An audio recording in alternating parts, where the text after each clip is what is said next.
Hey guys, what's going on? A Button Games here. This is Garden Warfare 2. I had the original one when they gave it away for free on the PlayStation Store. I really liked it. It was really unique and kind of cool, so I picked up the new one when it came out, and I'm really not disappointed at all. I've had a ton of fun with it so far. There's a lot of really cool stuff in this game.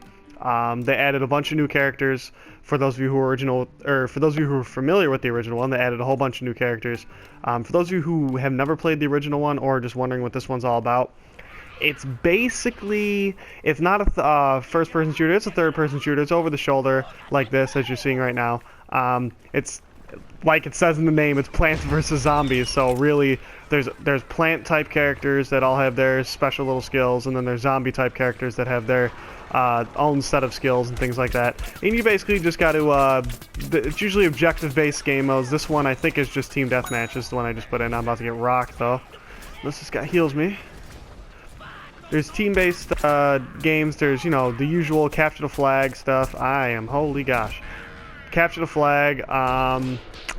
I think there's one that's really similar to like Control from Destiny, where you got to control all three zones. Domination from Call of Duty, as most of you guys are probably more familiar with. Domination. There's a kill confirmed, which obviously we all know where they got that from, which is pretty funny. And then there's a couple other ones that I haven't tried yet. Oh, there's like a gnome bomb one is what it's called, and it's where someone, it's kind of like a capture the flag S game. Oh, that guy would be down in special. It's kind of like a capture the flag S game, but you have to take the bomb. It's kind of like capture the flag mixed with search and destroy, I guess. One person has to take the bomb and carry it into the other team's base, and then it has to be protected while it detonates. And oh, I actually got that guy. And let's see here. Oh my gosh. Rocked. The roses. The plants are kind of currently a little bit overpowered in this game compared to the other compared to the zombies, especially the rose, the one that just killed me there at the end. Specifically that magic one. As you see, 50 to 21. I joined kind of late, but that magic rose one is really overpowered. I see a lot of people complaining, and I know just about everyone who uses it kind of does really well. So we'll hop in here for the next one, and hopefully we can get some plants. And yeah, so each plant and zombie have their own, I think it's 6 characters, maybe 5. I'd have to look and count real quick, but they're all completely different from one another, and then all the plants are different than all the zombies, like completely. There's, you know, a couple similarities in that each class has one that's kind of like a long distance one. Each class is kind of like a short close-up one, but as far as how they actually play, they're completely different.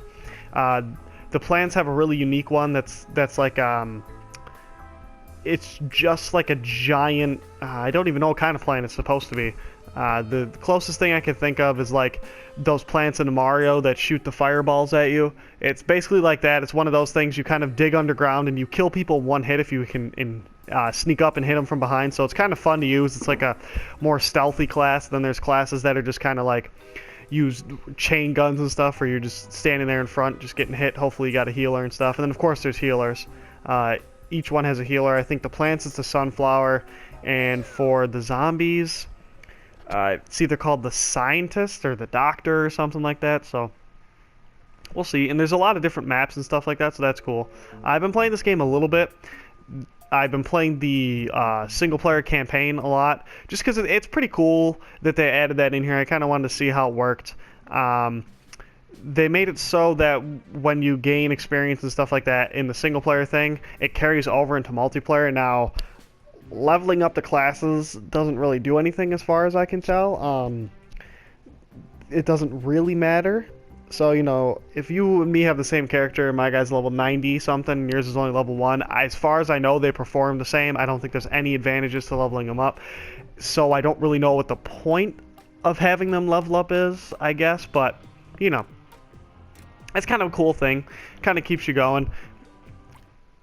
And so, like I said, as you see, there's all those different characters, and then within the characters, there's little subclasses of each character. So this is a subclass of the normal foot soldier. The normal foot soldier shoots kind of like an assault rifle-esque thing. This big-ass guy right here, he's like a melee character. They're pretty freaking cool. They're one of the new additions to the game. And every match you complete, you get coins, and you use the coins to buy packs, and you get new characters in packs. And there are all different types of packs. There are packs that when you use them, you have a slight chance to get a character. Then there are packs that when you buy them, you always get a character. Oh, I'm fricked up. Yeah, wow. I did not know their whole team was in there. There's one that guarantees a rare or super rare character, so that's kind of the one I just save up for. It doesn't take very long to get coins. They're super, super generous in how they give them out in this game, so... That guy should be dead. Yeah. Alright. Where are we going, fellas? Where are we going? Where are we going? Who you shooting at? You shooting at me? We going this way? No?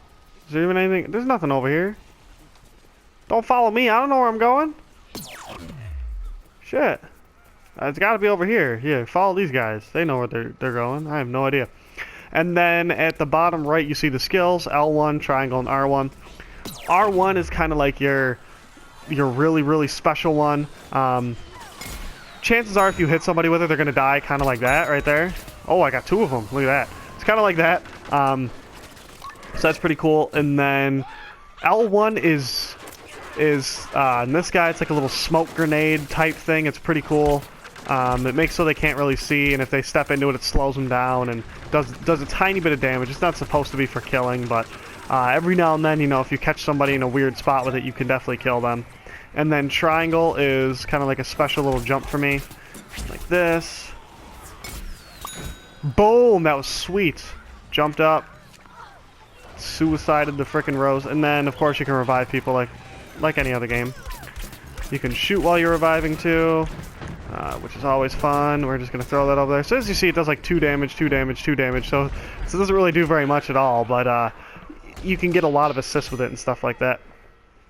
That guy is playing as Colonel Corn. So this is a really unique game. It's really fun.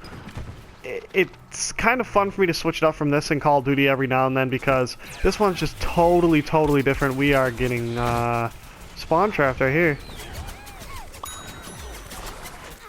No, you didn't. I mean, I got the kill, but he didn't want to use the freaking rocket launcher? Jerk. I was trying to rocket launcher all 3 of those guys, but to no avail. Now, there's nothing in this game like kill streaks or anything like that. It's just the skills that you see. I've been looking, and it appears that there are different variants of some of the skills. I don't know enough about this game, and I haven't played long enough to know if that's true or not. I hope it is. That would be kind of sweet if they added something like that into this one. What are you doing? Wow, my rocket launcher only did 30 damage to that guy, and then he killed me. Wow, alright, thank you, game. That made sense. Lots of sense. Is this the wrong way? Ah, nah, here we go.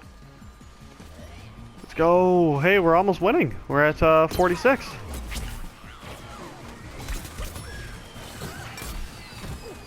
Yes, yes, we won. Woo woo. The zombie squeaked one out. Certainly was not because of me. I had a decent amount of kills there, but nothing crazy. There are some people that play this that just get astronomical amounts. It's pretty funny. So you get like 5,000 coins every time you play something like that. And then there's a little thing like I said, the little sticker pack things. I think is what they're called, sticker packs. But they're basically essentially where you get your people from. You have no way of telling if you're going to get a plant or a zombie out of it, but here, this is the one I always save, a phenomenal character pack. This film contains 5 items. Choose this and you are guaranteed to get enough stickers to unlock a rare or super rare character. So basically you unlock characters in pieces. There's 5 pieces for every character. So if you buy these other packs, you might get, 1 or 2 pieces for, 2 or 3 different characters. So it could be an interesting way to go, but there's no way of guaranteeing that you're ever going to finish off that character. But with this one, as soon as you get it, just automatically gives you 5 stickers for 1 character. And it could be rare or super rare, so that's kind of cool. And the major addition, like I said, to this game is all of the additional content that they added in. They kind of added this little your little home base backyard thing here. It's actually featured there on the map. There's the zombie sign, there's the plant sign in the middle. You could just kind of go out and kill things and test a new character out and test some skills out and stuff like that. You gain experience, they level up. You can do little side quests and stuff out there. So it's kind of cool. It's not really necessary. And it's not really like the best story or anything like that, but it's just a really cool little addition that they didn't have to do, but they decided to anyways, and that's why I really, really like it. So this is your little backyard area thingy. And in here, you can take quests from this guy right here, from this thing over here. Here's like quest board. So this is kind of like a little side quest, things to complete while you're in multiplayer or even single player. These are all the single player ones. There's a story for both the zombies and the plants, and then there's the multiplayer ones. I already have a whole bunch of them. And then when you complete the quest, they go towards a little XP multiplier thing that you see down at the bottom, and it gives you one little peg, and then that multiplier will last until the next day. So 1 day, so 9 hours, 24 minutes and 13 seconds, that's when it'll reset. I think it lasts for 24 to 48 hours, depending on, I think weekends sometimes will last all weekend, things like that. So you can actually level up super, super quickly. And we'll head over to this thing right quick. This is the little character booth, so you can see all the different types of characters. They're all totally different. They all have all these little variation things here, as you see. The rose, this is kind of the cheap-ass one that everyone uses. Not really a fan, kind of cheap. I used it a few times and came in first place almost every time, so I don't know. This guy's kind of cool. He's a new addition to the game as well. Those top 3 people right here, these are all new. And then these are all the original 4. So those of you who are familiar would know about these characters. This is the pea shooter. This is the guy who you sneak underground with and pop up and kill people one hit as long as you hit them. This is the sunflower. This is the healer. And then this is the cactus. This is kind of like a sharpshooter. The cactus and the pea shooter are kind of sharpshooters, but the pea shooter doesn't really have the long distance accuracy. It does just as much damage if it could hit people from far away, but pea shooter is more mid to far range, whereas the cactus is definitely far range. And then, yeah, so there's different variants, as you see. Sun Pharaoh. They have the same skills if you look on the bottom right, but I'm not sure if there are other classes that have different skills or different variations of the skills. I have no idea. But each class kind of has their own little thing about them. So this one, every time I kill somebody, it basically gives me full health. This one is every time I eat a zombie, I gain a speed boost. This one is I set people on fire when I hit them, so if I don't kill them one hit, they'll slowly burn. And then this is just the regular one. So little things like that. All of them have their little thing. The sunflower usually shoots 1 bullet at a time. This makes it a little 3-round burst. It's really, really good. I had a ton of fun with this in the first game. So that's always cool that they have all these little variations and stuff like that. So this is kind of a cool little game, guys. If you guys were wondering what it's all about and things like that, it's definitely worth checking out, and it's a really cool game. And so far, I mean, all the professional reviewers and stuff have given it very good scores, and I would completely agree with what they're saying. I think it's you know, it's definitely like a cute little game, like a version of like Call of Duty or something like that, but it does pack a lot of content into a tiny little package here. And it's one of those games that's really easy to play but insanely hard to master, and the good players are really, really good, and it's stuff like that. And it's definitely, you know, with the exception of a few things, it's fairly well balanced. I don't have any too much beef with that, so probably upload some gameplay of this here and there. You know, I don't like to just upload the same game over and over again, so I don't want to just keep uploading Call of Duty or Diablo. I kind of just like to throw in games, and if I'm in the mood, I'll record a video and upload it, and you guys can let me know what you think. So, thanks for watching, guys, and until next time, see ya.